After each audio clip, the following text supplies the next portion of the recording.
যে যখনই ডেঙ্গু বাড়তে থাকে তখন আমরা লাফালাফি করি, হইচই করি, নানা রকমের কার্যকলাপ দেখাই পাবলিকের কাছে।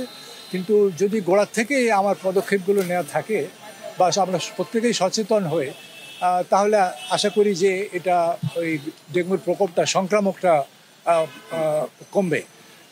মৃত্যুর সংখ্যা কম সেটা কোনো কমপ্লাসেন্সির বিষয় না, এটা আল্লাহর রহমত যে মৃত্যুর সংখ্যা কম।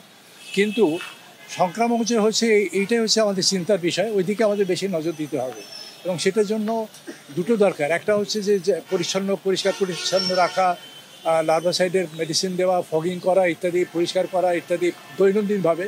আর আরেকটা হচ্ছে জনগণের সচেতনতা।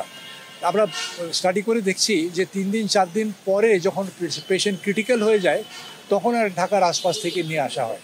এবং দেখবেন যে স্টাডি করলে স্বাস্থ্য মন্ত্রণালয় থেকে যে আপনার ডাটাটা পাবেন যে 6 জন যদি মারা যায় তাহলে একজন হয়তো ঢাকার অথবা একজনও ঢাকা সিটির না, বাইরের থেকে বেশিরভাগই পেশেন্টগুলো ক্রিটিক্যাল অবস্থায় আসছে।